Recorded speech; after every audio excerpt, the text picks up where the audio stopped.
Hello friends, welcome back to my channel. இன்னைக்கு நம்ம சேனல்ல ஸ்டெயின்லெஸ் ஸ்டீல் பாத்திரத்துல கீழே கருப்பா ஆற மாதிரி ஆறுது ரொம்பவே சிம்பிளா ஈஸியா எப்படி போக வைக்கலாம் தான் உங்களோட ஷேர் பண்ண போறேன். வாங்க வீடியோக்குள்ள போலாம்.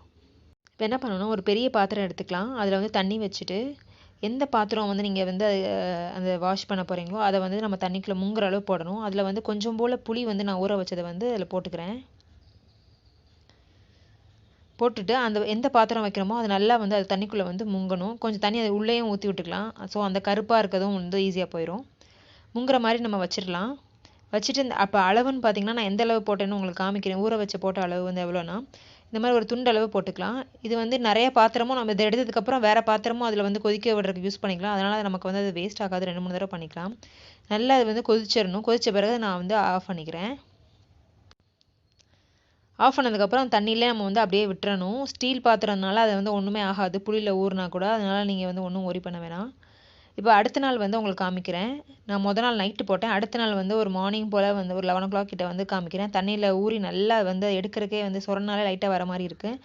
இப்போ நம்ம அந்த ஸ்க்ரப் மாதிரி வச்சு நம்ம பண்ணோம்னா நமக்கு ஈஸியாக வந்துடும். இப்போ உங்களுக்கு நல்லா தேய்ச்சி காமிக்கிறேன் பாருங்கள்.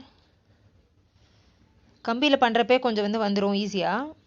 உங்களுக்கு இன்னும் கொஞ்சம் வேணும்னா ஏதாவது நம்ம சபீனா இந்த மாதிரி விம் லிக்விடோ இல்லைனா விம் சோப்பை நீங்கள் தடவிக்கலாம். இது சுற்றி உங்களுக்கு செஞ்சு காமிக்கிறேன். இந்த பாத்திரம் தானே வேறு பாத்திரமானு டவுட் வரும். ஸோ அதுக்காண்டி தான் நான் அதை ஸ்கிப் பண்ணாமல் நான் அப்படியே காமிக்கிறேன். உங்களுக்கு கொஞ்சம் போர் அடிக்கிற மாதிரி இருந்துச்சுன்னா நீங்கள் ஸ்கிப் பண்ணிக்கோங்க. இப்போ இதில் இன்னும் கொஞ்சம் சொர சொரன்னு இருந்தால் இன்னும் கொஞ்சம் ஈஸியாக போகுன்றக்காண்டி கொஞ்சம் சபீனா பவுடர் எடுத்துக்கிறேன். கொஞ்சம் போல் அந்த புளி தண்ணியும் இதில் சேர்த்துக்கிறேன். ஸோ நமக்கு நம்ம ஈஸியாக போகும். நான் ரொம்ப லைட்டாக தான் அதோட ப்ரெஸ் பண்ணி நான் தேய்க்கிறேன். அதிலே ரொம்பவே ஈஸியாக போகுது. ஏன்னா ஸ்டீல் பாத்திரத்துலாம் இந்த கருப்பு மாதிரி கீழே இருக்கிறது போக வைக்க ரொம்ப கஷ்டமாக இருக்கும். ஏன்னா சில பேர் சின்ன சின்ன பாத்திரத்திலே ஏதாவது சூடு பண்ணுறதுக்குலாம் யூஸ் பண்ணிக்குவாங்க. அதெல்லாம் ஒரு மாதிரி கருப்பாக பழசான மாதிரி ஆயிரும் பார்த்தீங்களா. அந்த மாதிரி டயத்துலாம் நீங்கள் இந்த மாதிரி பண்ணிங்கன்னா உங்களுக்கு ரொம்பவே சிம்பிளாக ஈஸியாகவும் போயிடும். நான் பேக்கிங் சோடா அதெல்லாம் யூஸ் பண்ணுறப்போ நமக்கு கையெல்லாம் கொஞ்சம் எரியிற மாதிரி இருக்கும். இது ஈஸியாக நமக்கு எந்த ஒரு எரிச்சலுமே இல்லாமல் போக வைக்கிறதுக்கு ரொம்பவே சிம்பிள் அண்ட் எஃபெக்டிவான டிப்பாக இருந்துச்சு. எனக்கு ரொம்பவே ஈஸியாக நல்ல பளபளன்னு ஆன மாதிரி ஆயிடுச்சு இந்த பாத்திரமே. உங்களுக்கு ஃபுல்லாக அந்த காமிக்கிறேன் பாருங்கள். இந்த மாதிரி எப்படி இருக்கிறது எப்படி ஆயிடுது பாருங்கள். இதே நாள் நான் வாஷ் பண்ணுறப்போ எனக்கு அந்த இதை வாஷ் பண்ண ரொம்ப கஷ்டமாக இருக்க மாதிரி இருந்துச்சு. ஆனால் அப்படி ஊற வச்சு நான் பண்ணதப்போ எனக்கு ரொம்ப ஈஸியாக இருந்தனால தான் உங்களோட ஷேர் பண்ணியிருக்கேன். இந்த மாதிரி ஃபுல்லாக இப்போ தேய்ச்சதுக்கப்புறம் அது எவ்வளோ ஈஸியாக போயிடுச்சு பாருங்கள். எவ்வளோ கருப்பாக இருந்தது. இப்போ உங்களுக்கு தண்ணி ஊற்றி நான் வாஷ் பண்ணி காமிக்கிறேன். இப்போ நல்லா உங்களுக்கு அதோட டிஃப்ரென்ஸ் தெரியும்.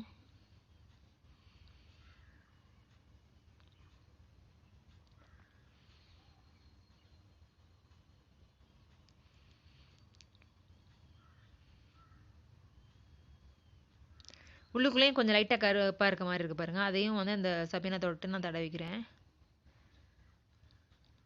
நீ இந்த பாத்திரம் இல்லை எந்த பாத்திரமும் தண்ணியில் முங்குற மாதிரி நீங்கள் வச்சுட்டு நீங்கள் வாஷ் பண்ணிட்டீங்கன்னா அந்த பழைய பாத்திரமாக இருக்க மாதிரி இருக்கிறது கூட நல்லா புதுசான மாதிரி ஆயிடுது. ஸோ இது ரொம்பவே சிம்பிள் அண்ட் ஈஸியானது தான். நீங்கள் ட்ரை பண்ணி பாருங்கள். இப்போ உங்களை வாஷ் பண்ணி காமிக்கிறேன் பாருங்கள். தண்ணி ஊற்றி நான் அந்த வீடியோ ஸ்கிப் பண்ணாத காரணம் என்னென்னா எந்த மாதிரி பாத்திரம் இப்படி ஆயிடுச்சுன்னு உங்களுக்கு கரெக்டாக தெரியணுங்கிறக்காண்டி தான் நான் ஷார்ட் பண்ணாமல் நான் அப்படியே எப்படி கழுவணும் அந்த இதை அப்படியே உங்களுக்கு காமிச்சிருக்கேன். ஸோ அதனால் கொஞ்சம் லென்த்தியாக இருக்க மாதிரி தான் இருந்திருக்கும்.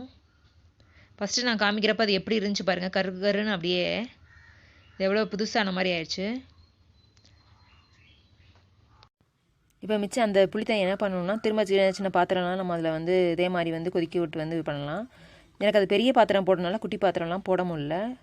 உங்களுக்கு எவ்வளோ பாத்திரம் போடணுமோ அந்த மாதிரி பெரிய ஒரு பாத்திரத்தை எடுத்து அதுக்கு ஃபுல்லாக நீங்கள் இந்த மாதிரி கொதிக்க விட்டு பண்ணிங்கன்னா உங்களுக்கு ரொம்பவே ஈஸியாக வந்துடும். ஸோ எப்படி இருந்த பாத்திரம் இப்போ எவ்வளோ புதுசாக புது பாத்திரம் மாதிரி ஆன மாதிரி ஆயிடுச்சு பார்த்தீங்களா. ஸோ நம்ம ஸ்டீல் பாத்திரம் தான் இப்போ நிறையா நம்ம யூஸ் பண்ண ஆரம்பிக்கிறோம். நமக்கு பேஸ் ரொம்ப கருப்பாக இருக்கிறது போக வைக்க ரொம்பவே சிம்பிளான டிப் தான் அது. ஸோ இதை நீங்கள் ட்ரை பண்ணி பாருங்கள். ட்ரை பண்ணி உங்களுக்கு அது எப்படி இருந்துச்சுன்னு எனக்கு கமெண்ட் பண்ணுங்கள். இந்த வீடியோ உங்களுக்கு பிடிச்சிருந்துச்சுன்னா லைக் பண்ணுங்கள். இதே மாதிரி யூஸ்ஃபுல்லான வீடியோஸ்க்கு நம்ம சேனலை சப்ஸ்கிரைப் பண்ணுங்கள். தேங்க்யூ.